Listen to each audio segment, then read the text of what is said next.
A graça e a paz do Senhor, irmãos. Gostaria que você abrisse a sua Bíblia em Hebreus, livro de Hebreus, capítulo 6.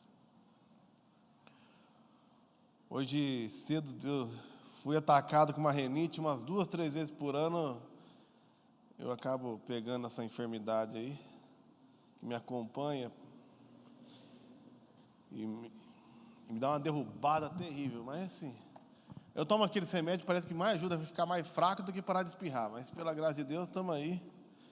Eu creio na palavra de Deus, fala que o meu poder se aperfeiçoa na sua fraqueza. Então a minha oração nessa noite é que esta palavra não seja palavras persuasivas de sabedoria humana, até porque nem da força da carne, mas seja uma demonstração do Espírito e do poder para a tua vida e para essa igreja, amém?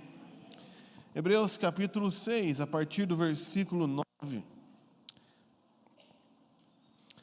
A partir do versículo 9 diz assim: Amados, mesmo falando dessa forma, estamos convictos de coisas melhores em relação a vocês, coisas próprias da salvação. Deus não é injusto, Ele não se esquecerá do trabalho de vocês e do amor que demonstraram por Ele, pois ajudaram os santos e continuam a ajudá-los. Queremos que cada um de vocês mostre essa mesma prontidão até o fim, para que tenham a plena certeza da esperança, de modo que vocês não se tornem negligentes, mas imitem aqueles que, por meio da fé e da paciência, receberam a herança prometida. Quando Deus fez a sua promessa a Abraão, não por haver ninguém superior por quem jurar, jurou por si mesmo, dizendo: esteja certo de que te abençoarei e farei numerosos os seus descendentes. E foi assim que, depois de esperar pacientemente, Abraão alcançou a promessa. Os homens juram por alguém superior a si mesmo, e o juramento confirma o que foi dito, pondo fim a toda discussão. Querendo mostrar de forma bem clara a natureza imutável do seu propósito para com os herdeiros da promessa, Deus confirmou com o juramento, para que, por meio de duas coisas imutáveis, nas quais é impossível que Deus minta, sejamos firmemente encorajados, nós, os que refugiamos nele, para tomar posse da esperança a nós proposta. Palavra de Deus. Gostaria de ler novamente para vocês o versículo 12. Irmãos, não quero que sejais negligentes, mas que alcanceis a herança do Senhor por meio da fé e da paciência. Aqui nós temos 3 princípios para herdar as promessas de Deus para a nossa vida: diligência, fé e paciência. Nós estamos aqui hoje no Dia das Mães, e eu sei que tem muitas mães aqui nesse lugar que aguardam ansiosamente pelas promessas do Senhor. Mães que talvez estejam orando pela salvação dos seus filhos, mães que lutam de dia e de noite. E eu quero dizer para você, começar dizendo uma história de um homem que me admira muito. O nome desse homem era D.L. Moody.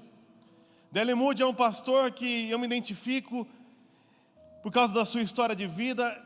Ele era um vendedor, vendia muito bem, e de repente ele foi tomado pelo Espírito Santo de Deus, no século XIX, 1800 e alguma coisa. E naquela noite que ele foi tomado, ele sentiu um impulso muito forte para que ele visse a sua família se rendendo aos pés de Jesus. Ele tomou posse daquela palavra que diz em Atos: crê no Senhor Jesus e serás salvo tu e tua casa. Então ele começou a buscar meios para proclamar o Evangelho. Ele sentiu que não podia fazer aquilo de qualquer forma, então decidiu se capacitar. E de repente ele começou a querer treinar, foi na sua igreja, e na sua igreja tinha 7 membros e 6 professores de EBD. E ele falou assim: também quero ser um professor de EBD, eu quero aprender a ensinar a palavra, para depois eu ensinar para minha família. E os professores daquela igreja falaram assim: você está vendo, são 7 pessoas, 6 professores, não tem espaço para você dar aula aqui. Então se você quiser dar aula, vai pela rua aí, começa a procurar pessoas e quem você trouxer vai ser os seus alunos. Então Moody começou a andar pela rua, e naquela época na Inglaterra, nos Estados Unidos, tinha muitas crianças de rua. Ele começou a trazer crianças, e cada dia mais crianças, e no primeiro domingo tinha 30, depois tinha 50, depois tinha 100, e a igreja começou a se incomodar por aquele ambiente cheio de criança suja, criança sem origem, e falaram para Moody: aqui você não vai dar aula não. Então ele começou a alugar um salão, e em pouco tempo ele estava dando aula numa escola, como o pastor tem sonhado aqui, para mais de 3.000 crianças. E aquele trabalho dele começou a crescer, e ele começou a montar orfanatos, e foi crescendo, crescendo, em Chicago, até que um dia veio um grande incêndio e devastou toda a cidade. Toda a cidade foi incendiada. Mas ele não deixou aquilo abater o seu coração, e ele continuou pregando o evangelho. Ele viu aquilo como uma oportunidade de não pregar só em Chicago, mas começar a pregar no mundo todo. Mas ainda tinha uma angústia no seu coração, porque ele tinha casado, e nem aos seus pais, nem seus irmãos, nem os seus filhos, nem o seu melhor amigo tinha se convertido ainda. E Moody era um cara muito intenso. Uma hora, quando ele já estava ficando bem frágil da saúde, ele foi no médico, e o médico falou para ele: quantas vezes você tem pregado? Porque se você continuar pregando assim, você vai morrer. Ele falou: estou pregando 5 a 7 vezes. O médico disse: por semana você vai morrer. Ele falou: não, por dia. Eu prego 5 a 7 vezes por dia. Diligente. E o médico falou assim: olha, você não vai aguentar mais muitos dias. Então ele pegou seu navio, foi para a Inglaterra, onde o seu filho estava estudando. E lá na Inglaterra, ele conversou com o seu filho e pediu para passar os últimos dias com ele nos Estados Unidos. O filho não queria saber de Jesus. Na volta do navio para cá, isso demorava dias, semanas, meses às vezes, começou a ter um grande maremoto ali, e o navio começou a afundar na polpa, e ele se viu morrendo sem ver as promessas de Deus. Mas no meio daquela turbulência, o pessoal mandando falar que tinha, soltar os botes, não tinha bote suficiente para todo mundo. Moody começou a adorar o Senhor, ergueu as suas mãos e começou a louvar. A promessa não tinha chegado, mas a sua fé era inabalável. E milagrosamente algo aconteceu, e chegou um barco de socorro para eles. Mas aquela fé no meio da turbulência mexeu no coração do seu filho, e o filho dele entregou a Jesus no barco de resgate. Depois ele chegou nos Estados Unidos, e muito conhecido, ele falou assim, que alguns jornais deram que Moody tinha morrido, e ele não tinha morrido. E ele usou aquela oportunidade para falar: um dia vocês vão ver no jornal de que Moody morreu, mas não creiam nessa palavra, porque aqueles que creem em Jesus, ainda que morram, viverá. E eu creio em Jesus, e eu jamais irei morrer, eu viverei eternamente com Ele. E ele marcou um culto para contar essa história, e a sua família inteira, impactada com aquele testemunho, foi naquele culto, e todas as suas famílias, os seus irmãos e a sua mãe, se converteram ao Senhor Jesus naquele culto. E ele não parou de trabalhar, e começou diligentemente, continuando o seu serviço. Ele andava a cavalo, e pregava aqui em Limeira, numa praça a cavalo, depois andava até Americana e pregava ali, depois ia para Sumaré, e continuava fazendo isso. E numa dessas mesmas semanas, muito cansado, muito debilitado, ele chegou na porta de um hotel para dormir, e tinha uma multidão esperando por ele. E Moody falou assim: gente, por favor, eu não tenho condições, o meu corpo não aguenta mais, amanhã cedo eu prego. E aquela multidão disse para ele que não ia embora sem ele pregar o evangelho. Ele deitou numa escada como essa, pregou o evangelho para aquelas pessoas, muitos se converteram, e depois arrastaram ele para o quarto, e ali Moody morreu. Ele morreu sem ver ainda o seu melhor amigo se convertido, mesmo ele dizendo sempre que ele não desceria a cova até ver o seu melhor amigo convertido. Então foram sepultar D.L. Moody nos Estados Unidos, aquela tumba no chão, e o pessoal levanta numa cordinha, e estavam celebrando, estavam orando, e antes de descer a tumba, antes de descer o seu caixão no fosso, aquele amigo chegou correndo e falou assim: esse homem orou por mim a vida inteira, e eu não quero que desça o caixão antes de aceitar Jesus. E oraram ali por ele, e as promessas do Senhor se cumpriram na vida de D.L. Moody. Nós vimos ali com essa história 3 princípios que eu quero trazer para você. Primeiro, D.L. Moody fez tudo o que ele podia fazer, diligência. Segundo, ele sempre acreditou nas promessas do Senhor, fé. E terceiro, ele esperou com paciência no tempo perfeito de Deus. Ele nunca deixou isso abalar. Você nunca herdará as promessas de Deus sem diligência, sem fé e sem paciência. Aqui nessa carta, eu comecei lendo no versículo 9, porque o autor disse assim: mas de vocês, mesmo falando dessa forma, mesmo falando de que forma? No final do capítulo 5 e no começo do capítulo 6, o autor aos Hebreus começa a exortar aquele povo, começa a discipliná-lo a respeito do perigo da apostasia, da perca de fé. E ele começa a dar uma bronca. Ele chega a dizer assim: gostaria de falar com vocês coisas maiores, mais profundas, mas vocês ainda vivem na rasura espiritual. Vou dizer apenas algumas coisas para vocês aqui. E aí no capítulo 6 ele começa dizendo algo, que ele disse assim: vocês são lentos para aprender. E eu falo para você como teólogo, irmãos, nós somos tão lentos que faz mais de 2000 anos e ninguém entendeu o que ele disse aqui no capítulo 6 até o versículo 9. Ninguém entendeu. Eu tenho um livro na minha casa de mais de 350 páginas tentando explicar o que está escrito aqui no Hebreus capítulo 6, do versículo 1 ao 8. A gente é lento, até hoje está tentando entender.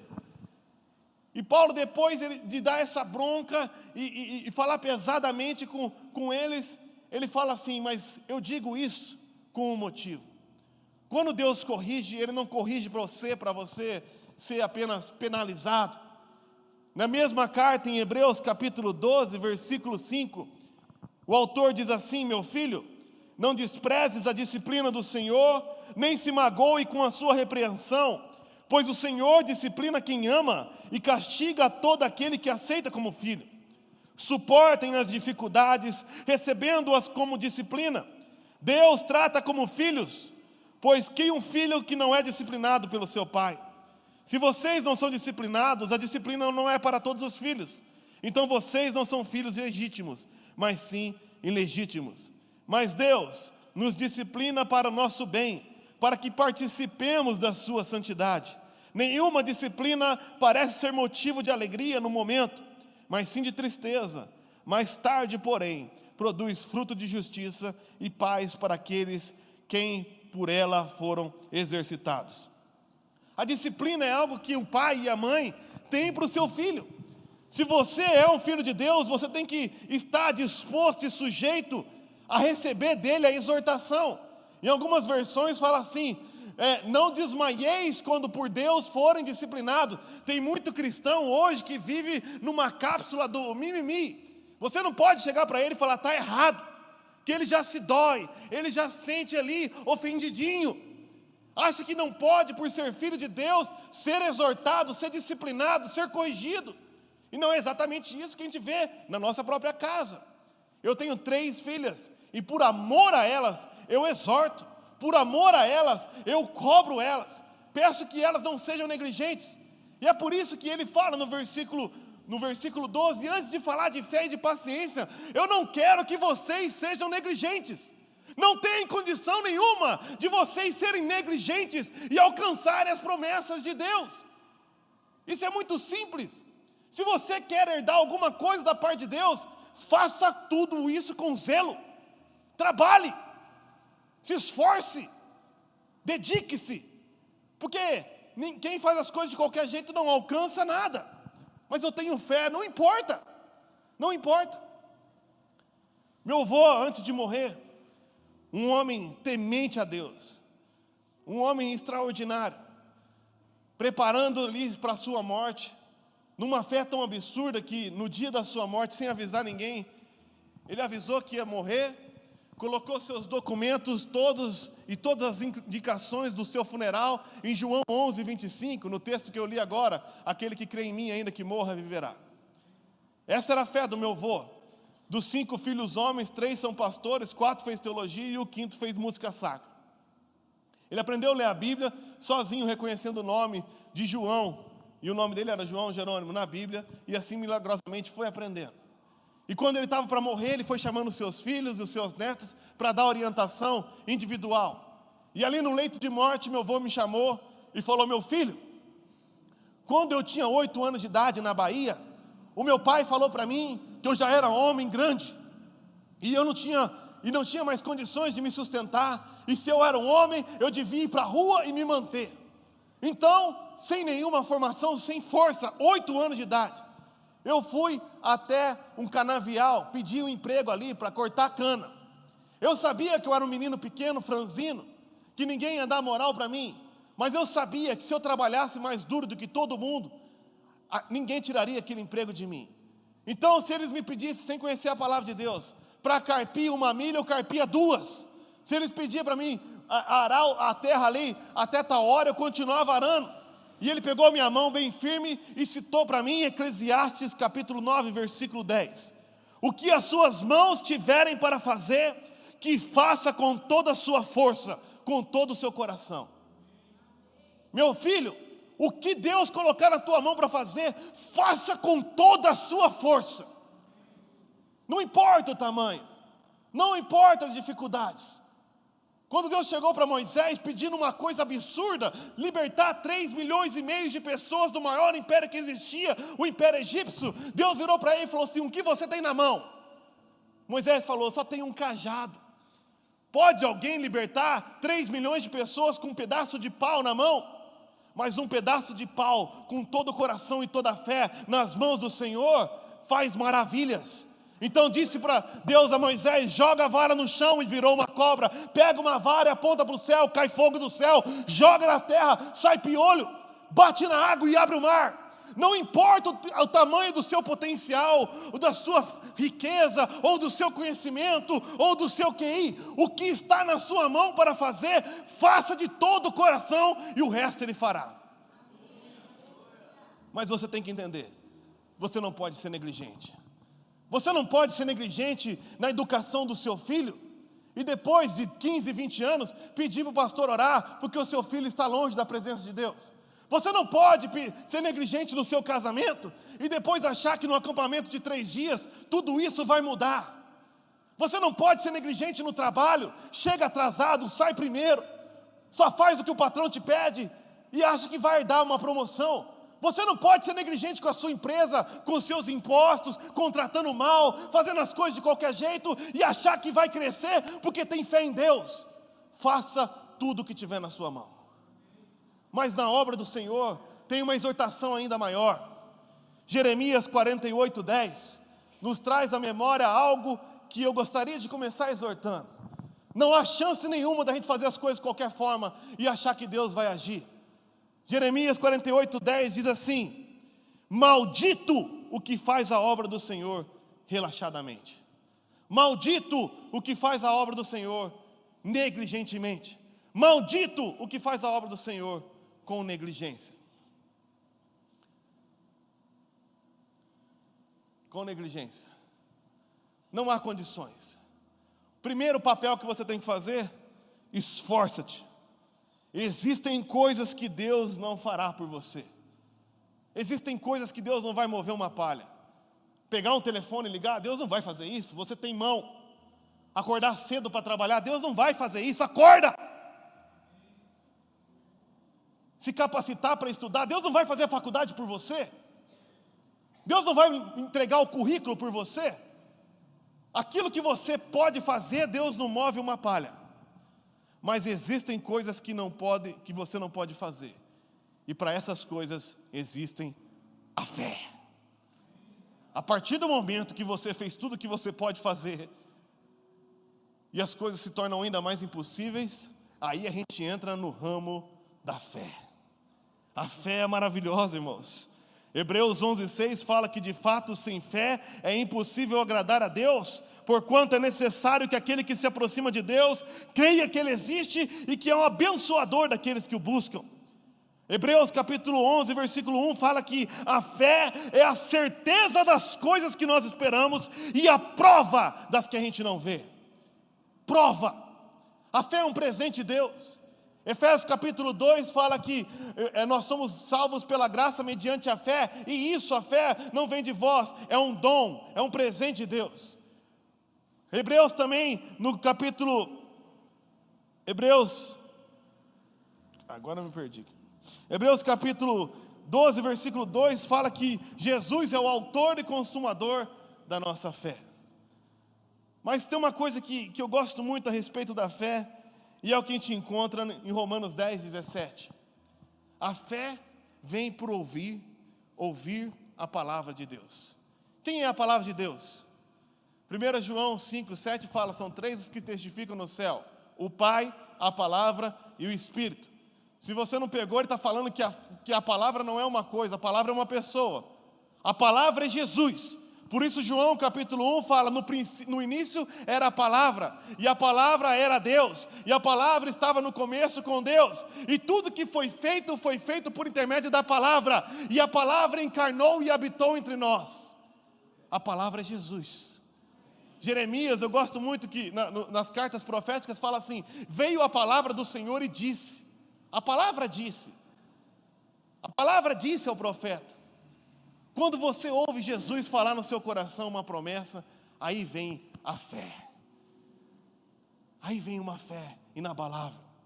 Então, não se preocupe quando alguém não acredita nos seus sonhos, porque a fé vem de ouvir a palavra de Deus. Se a pessoa não acredita naquilo que você acredita, é simplesmente porque ela não ouviu o que você ouviu.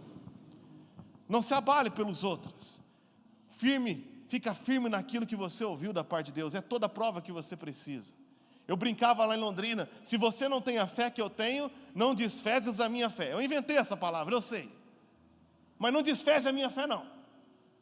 Você não ouviu o que eu ouvi, então eu vou continuar esperando daquele que nunca falha, nunca falhou. Aquele que traz à existência aquilo que não existe. Aquele que chama o que não é, como se já fosse. Aquele falou para mim, o Senhor, com a sua voz poderosa, prometeu, então eu vou continuar crendo. Sabe, quando eu penso em fé, eu lembro do meu pai. Já contei do meu avô, vou contar do meu pai. Meu pai assumiu o ministério em 1987, na vila mais afastada e pobre de Londrina. Primeiro ministério dele. Era muito afastado, difícil até de chegar, uma pobreza terrível, cheia de crianças na rua. A igreja tinha 20, 25 pessoas, de classe D, E, não tinha condições para nada. E de repente meu pai começou a sonhar.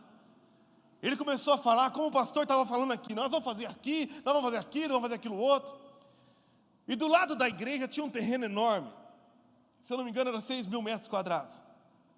E ele viu aquelas crianças de rua andando pela rua e para lá e para cá, não tinha tanto programa assistencial como a gente tem hoje. E ele começou a dizer para a igreja que ele ali ia criar uma escola para acolher todas aquelas crianças. Eu vi o pastor falando hoje, eu me lembrei do meu pai. Nós vamos criar uma escola aqui. Imagina 25 pessoas na extrema pobreza. Um jovem de 26 anos falando, e nós vamos construir, e vai ser aqui do lado, e blá blá blá. Loucura. Então ele fez o que ele pôde. Meu pai era muito bom de bola. Ele jogou nas bases do futebol, pôde ser profissional, a mãe dele não quis.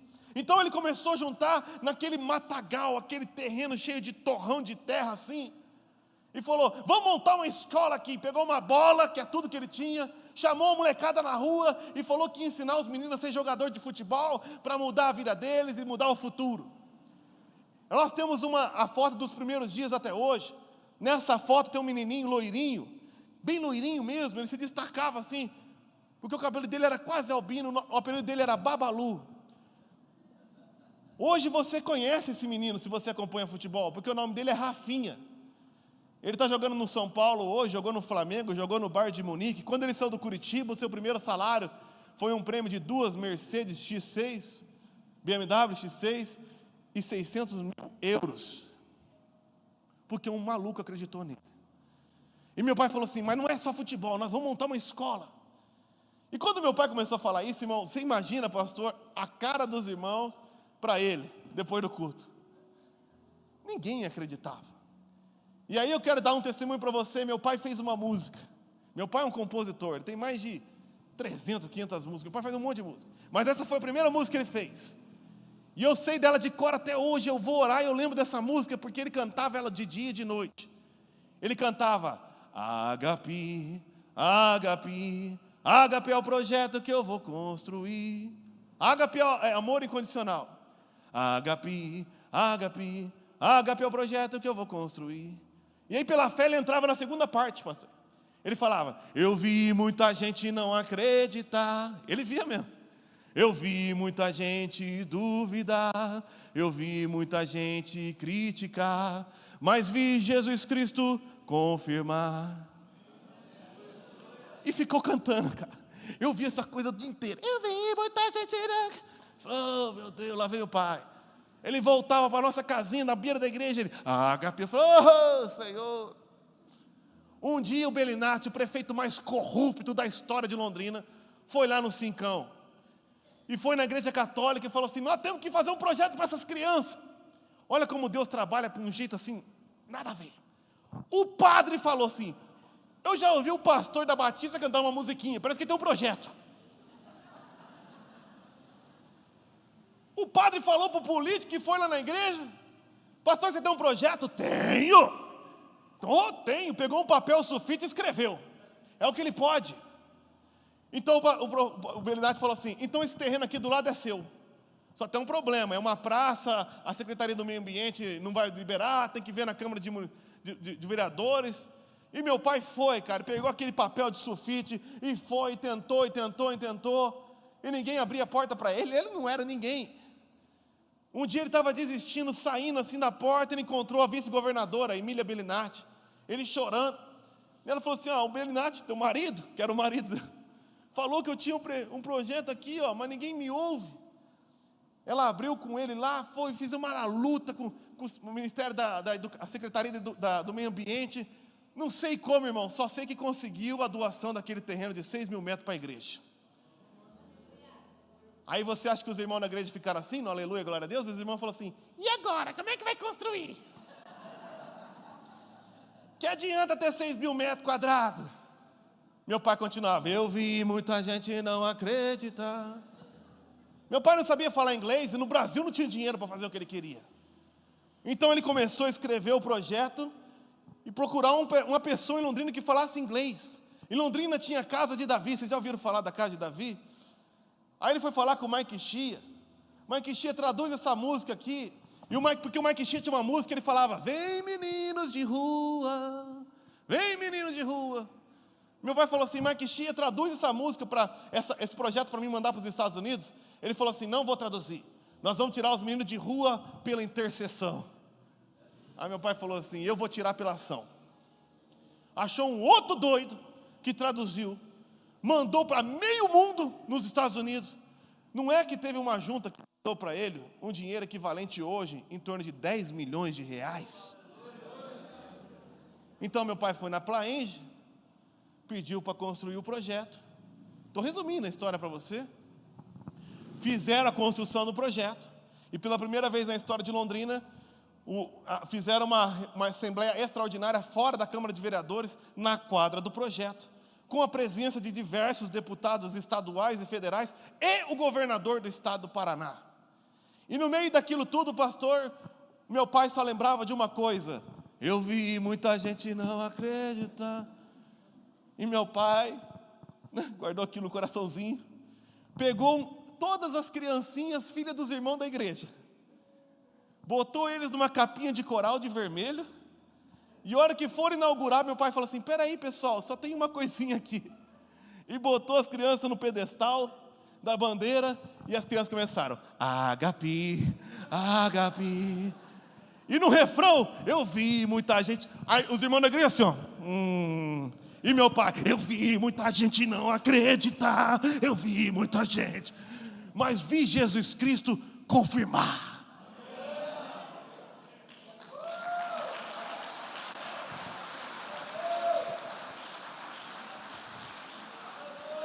Ele viu nos olhos da fé, irmão, porque no tempo de Deus já aconteceu. No tempo de Deus já aconteceu, mas no nosso ainda não. Você tem que entender que a fé, a verdadeira fé, é uma fé que tem ações condigentes com aquilo que ela declara. Se ele acredita que vai fazer um projeto, ele age em torno daquilo. Tiago fala assim, se você me mostrar uma fé sem obras, ela é morta, ela é como um corpo sem espírito, ela não serve de nada. Fé sem obras é morta. Se você crê em Jesus, você se tornou filho de Deus, você anda como filho de Deus. Pássaros voam, peixes nadam, mas filho de Deus caminha no Espírito Santo de Deus, em fé. Se você crê, haja em congruência, diligentemente, crendo, obedecendo, seguindo a direção, conforme foi determinada. Eu lembro aqui duas histórias, por exemplo, Naamã. Naamã tinha uma promessa da sua serva, que se ele encontrasse o homem de Deus, ele seria curado. E o homem deu para ele uma direção simples: eu quero que você seja limpo, indo num rio sujo, mergulhando ali 7 vezes. Eu pergunto a você, se ele tivesse mergulhado 5 vezes, tinha acontecido? Se ele mergulhasse 6, a direção era 7 vezes. Não aconteceu na primeira, não aconteceu na segunda. O texto não fala que ele foi sendo limpo. É nada, e de repente do nada, tudo. Quando Deus mandou o povo de Israel invadir Jericó, Ele deu uma direção simples: vocês vão dar voltas em volta de Jericó por 7 dias. E no 7º dia dará 7 voltas. E depois da 7ª volta, no 7º dia, você vai gritar e as muralhas vão cair. O milagre jamais teria acontecido se eles fossem negligentes, pastor. Se eles dessem 5 voltas e falassem assim: tá bom, já cansei, já tá bom. Deus entende, é pela graça. Já foi 5 voltas, Deus sabe que eu estou cansado. Não vou orar não, Deus guarda. Deus guarda. Se aquela irmã não tivesse orado, se ela tivesse sentindo aquela angústia e falasse: Deus sabe de tudo, amém. Nós temos que fazer a nossa parte. Eles deram 7 voltas em 7 dias e bradaram. Pode gritar à vontade, essa parede nunca vai cair, mas não era uma parede, era uma muralha. Tinha casa no meio da parede, olha a largura da casa. Uma prostituta morava no meio. Não tem grito no mundo que derruba aquilo ali. Mas eles fizeram o que eles podiam com o que eles tinham, e Deus fez o impossível. Você faz o que você pode. E quando as muralhas caíram, quem que foi lá matar os filisteus? O povo. É uma relação de cooperação. Mas quando a gente pensa em paciência, eu lembro de tempo. E quando eu falei aqui sobre 7, 7 significa a perfeição, o número de Deus.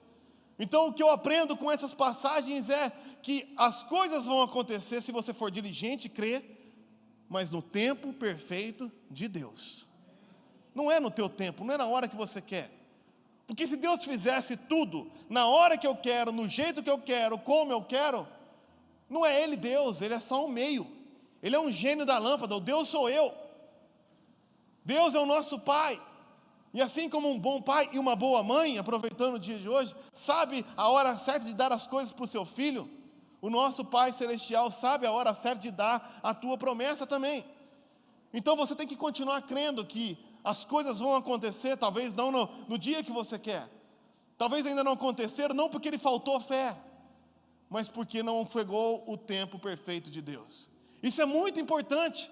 Tem que com fé e paciência herdaram a promessa. Fé e paciência. Na primeira noite que eu vim aqui, a pastora pregou sobre Saul.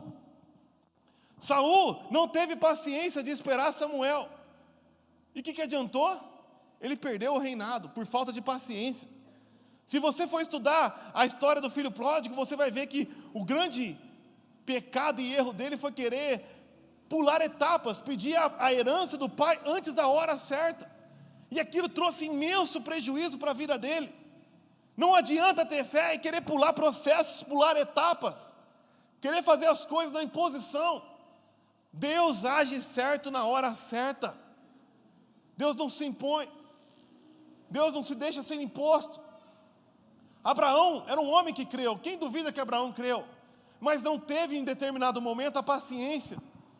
E orientado na ansiedade pela sua esposa, criou um problema que ele carrega até hoje, chamado Ismael, da onde vêm os árabes.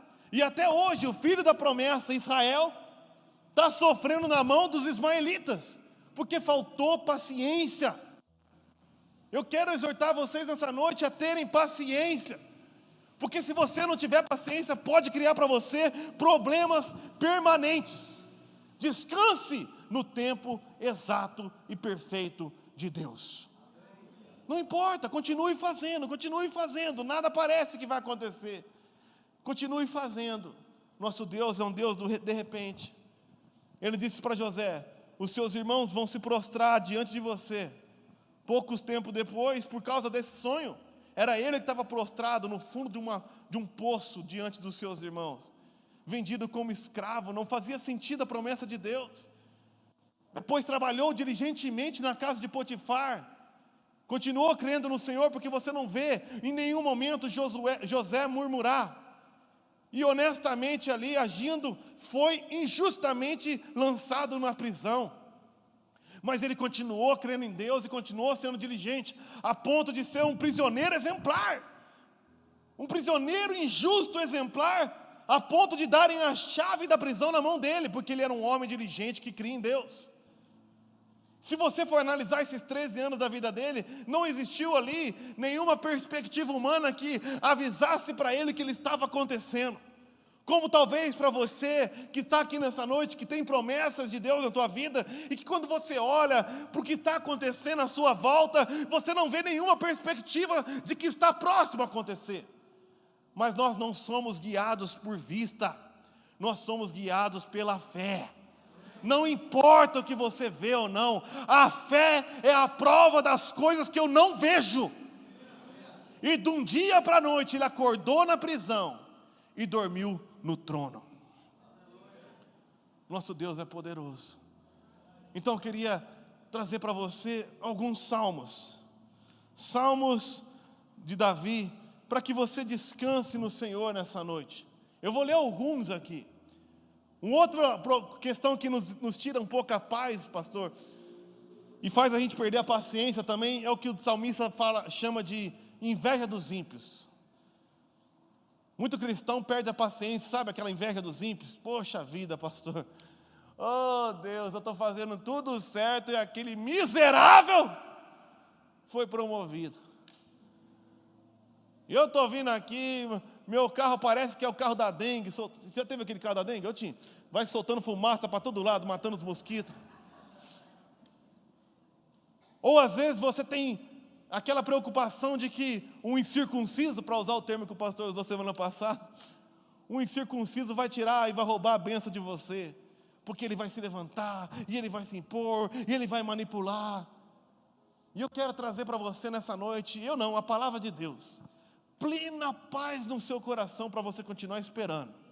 Porque quando Deus promete, Jó 42 fala: bem sei que tudo podes, e nenhum dos seus planos podem ser frustrados. Então quero ler para você aqui, Salmos 27, versículo 1 e 2. O Senhor é a minha luz e a minha salvação, de quem terei temor? O Senhor é o meu forte refúgio, de quem terei medo? Quando homens maus avançarem contra mim para destruir-me, eles, meus inimigos e meus adversários, é que tropeçarão e cairão. Salmos 37, 1. Não se aborreça por causa dos homens maus, e não tenha inveja dos perversos, pois como o capim logo secarão, como a relva verde logo murcharão. Confie no Senhor e faça o bem. Assim você habitará na terra e desfrutará a segurança. Deleita-te no Senhor e Ele atenderá aos desejos do seu coração. Entrega o teu caminho ao Senhor, confia nele e Ele agirá. Ele deixará claro como a alvorada que você é justo e como o sol do meio-dia que você é inocente. Descanse no Senhor e aguarde por Ele com paciência. Não se aborreça com o sucesso dos outros, nem com aqueles que maquinam mal. Evite a ira, rejeite a fúria, não se irrite, isso só leva ao mal. Pois os maus serão eliminados, mas os que esperam no Senhor receberão a terra por herança. Eu creio que se você continuar crendo no Senhor, você vai falar como está os Salmos 40. Esperei com paciência pelo Senhor, e Ele se inclinou para mim e ouviu o meu clamor. Tirou os meus pés de um charco de lodo horrível e me pôs sobre uma rocha. E pôs nos meus lábios uma nova canção, um hino de louvor ao nosso Deus. Por causa disso, muitos verão, temerão e confiarão no nome do Senhor. Salmos 126, 1 fala: quando o Senhor restaurou a nossa sorte, ficamos como quem sonha. A nossa boca se encheu de riso e os nossos lábios de louvor.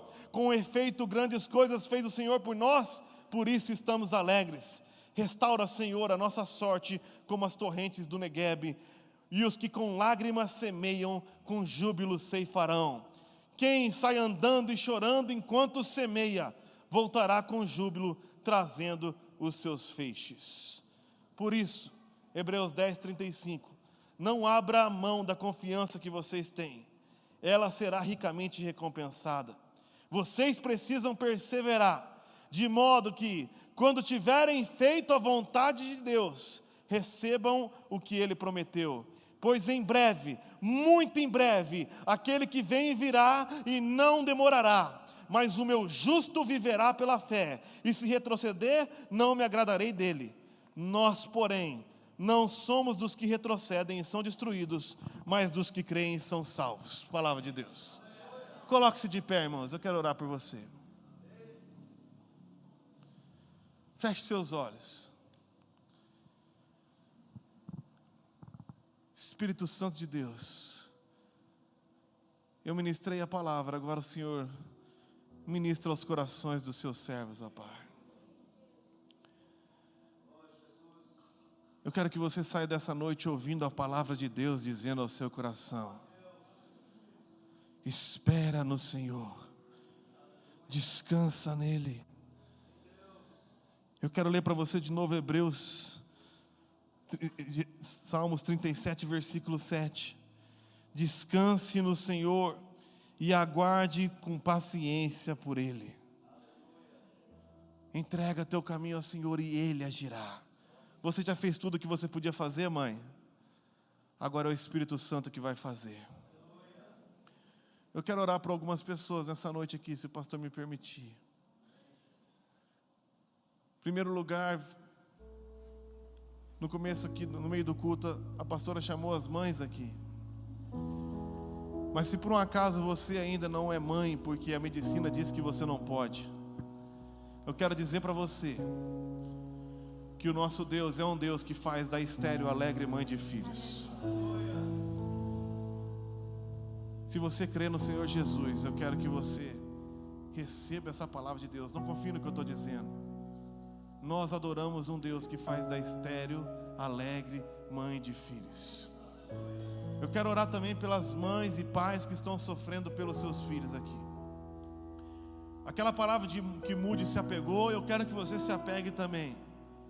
Crê no Senhor Jesus e será salvo tu e tua casa. Talvez você estava chorando aqui porque no dia das mães o seu filho não está aqui com você, ele está lá fora, e você não sabe como fazer, não sabe mais o que fazer. Mas eu quero pedir para você descansar aqui nesse momento. O Senhor está agindo na vida dele. O Espírito Santo vai agir na vida deles agora, em nome de Jesus. Eu quero orar também por aqueles que fazem a obra do Senhor diligentemente, mas ainda estão se sentindo estéreis e espiritual. Pessoas que não veem o seu ministério indo para frente, não veem as pessoas se convertendo. A palavra que Deus faz da estéril alegre mãe de filhos é para você também. Como Ana clamou: dá-me filhos, senão eu morrerei. Senhor, levante agora em nome de Jesus pais e mães espirituais aqui, ó Pai, que através dos seus dons e ministérios, através da sua célula, possam ver nesse ano frutificar e multiplicar para a honra e glória do Senhor nosso Deus. Pai, levanta aqui dons, sacerdotes, ministros, para a tua honra e para a tua glória. Em nome de Jesus nós pedimos, ó Pai, confie na palavra de Deus. Sem fé é impossível agradar a Deus, mas para aqueles que têm fé, nada é impossível. E se você tem qualquer tipo de promessa de Deus, e você tem feito a tua parte, porque, eu falo de novo, se você não fez a tua parte, nem ore, toma vergonha e vai trabalhar. Mas se você tem sido diligente, se você tem sido zeloso, fazendo o máximo que você pode fazer, se você crê de todo o teu coração e ainda não aconteceu, eu quero orar por você também nessa noite aqui. Eu quero chamar você aqui não para orar, eu quero chamar aqui para você para louvar o nome do Senhor. E enquanto você louva, cadeias vão ser rompidas. Enquanto você louva, o chão vai tremer, o céu vai se abrir, a glória do Senhor descerá sobre a sua vida. E como o Moody estava adorando e o seu filho foi salvo, enquanto você estiver adorando, milagres vão acontecer na sua vida, na sua casa, na sua família, no seu trabalho, no seu ministério. Quando José estava preso no fundo do poço, Judá viu uma caravana de ismaelitas e o tirou de lá. Judá significa louvor. Louvor. Porque se você crer, você nem precisa pedir mais. A verdadeira fé é aquela que já agradece antes de ver, porque tem certeza que Deus já respondeu no tempo certo. Então, meus irmãos, eu não estou chamando ninguém aqui para pedir nada. Eu vou chamar vocês aqui para agradecer. Eu quero que você agradeça para um Deus que abre caminho no deserto. Um Deus que mesmo quando você não vê, Ele age. Mesmo quando você não sente, Ele age. Porque Ele é um Deus de promessa, é um Deus de milagres. É um Deus que nunca falhou e nunca falhará. O texto de Hebreus fala, só tem uma coisa impossível para Deus. Não é te dar um terreno de 6.000 metros, não é te dar uma escola de princípios, não é te dar 10 milhões de reais. A única coisa impossível para Deus é Ele prometer e não acontecer. Porque Ele não pode mentir. Ele não pode mentir. Então, se você quer louvar comigo, eu quero convidar você aqui na frente para estar adorando ao Senhor. E nós vamos estar louvando essa música, porque o Espírito Santo de Deus está no lugar, irmãos. Ele está aqui curando multidões. Ele está aqui. Creia na promessa do Senhor. Ele está aqui. E Ele, ao ver a nossa igreja adorando ao Senhor de maneira irresistível, ainda muitos verão, e por causa disso confiarão no nome do Senhor nosso Deus. Quando o Senhor restaurar a nossa sorte, ficaremos como quem sonha. Estás aqui, movendo entre nós. Ele já está aqui, irmãos. Te adorarei. Louve a Ele, adore a Ele. Te adorarei. Estás aqui, mudando destinos da sua casa. Te adorarei. Ele está mudando o destino do seu filho agora, nessa noite. Estás aqui, operando milagres. Tem mãe que vai estar com o filho no colo no próximo dia das mães aqui nesse lugar. Oh, Deus de milagres. Estás aqui, transformando nossas vidas. Adore a Ele. Adore a um Deus de milagres e um Deus de promessas. Deus de milagres, Deus de promessas, caminho no deserto, luz da escuridão. Meu Deus, esse é quem Tu és. Ele é um Deus, Deus de milagres, Deus de promessas, caminho no deserto, luz na escuridão. Meu Deus, esse é quem Tu és. Ele está aqui. Estás aqui, tocando os corações. Te adorarei, te adorarei. Estás aqui, curando multidões. Te adorarei, te adorarei.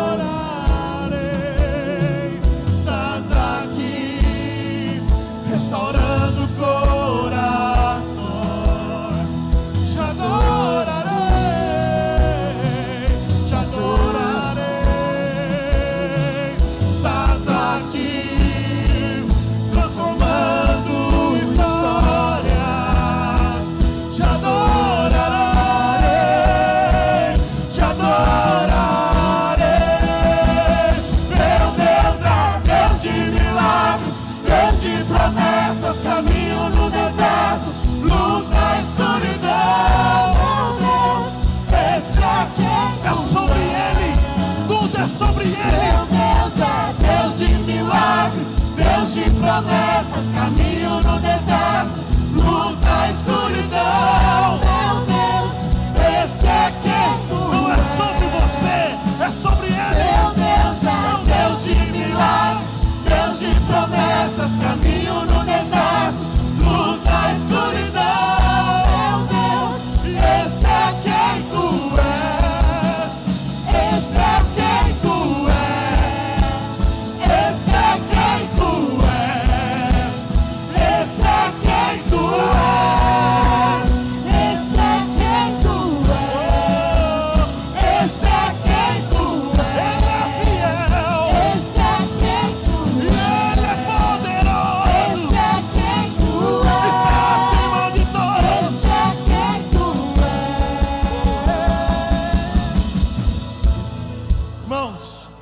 atenção nisso. Não é sobre você, não é sobre o que você faz ou deixa de fazer, é sobre Ele. Ele não pode se negar a si mesmo. Então, se Ele falou para José, vai ser assim, assim foi. Ele diz das trevas, haja luz, e houve luz. Ele fala que vai ter luminares, e assim foi. Então, sobre a tua vida, não é se você merece ou não, se você é bom ou não. Ele é bom, Ele é perfeito, Ele é poderoso, Ele é onipotente, onisciente, onipresente. Ele está acima de tudo e de todos. É sobre Ele, é sobre Ele. Ele é um Deus de milagres, um Deus de promessas, um Deus que age quando você não vê, um Deus que age quando você não sente. Então declare pela fé, se anime no Senhor. Quando não vejo, Deus age, mesmo quando não sinto, Deus age. Judas 1:20. Não deixarás de agir. Edifique a vossa santíssima fé, orando no Espírito Santo. Edifique a sua fé, orando no Espírito Santo. Edifique a sua fé, orando no Espírito Santo. Pois no tempo dele já aconteceu. No tempo dele já aconteceu. Mesmo quando não vejo, Deus age. Mesmo quando não sinto, Deus age. Não deixará de agir. Ele não falha. Não deixará de agir. Mesmo quando não vejo, Deus age. Mesmo quando não sinto, Deus age. Não deixará de agir. Não deixará. Oh, Deus de milagres, Deus de promessas, caminho no deserto, luz na escuridão, meu Deus, esse é quem Ele não tu falha. és. Ele não falha. Meu Ele não Deus falha. é Deus de milagres, Deus de promessas, Ele não caminho falha. no deserto, luz na escuridão, meu Deus, esse é quem tu Ele não falha. és. Meu Deus é Deus de milagres, Deus de promessas, caminho no deserto, luz na escuridão, meu Deus, esse é quem tu és.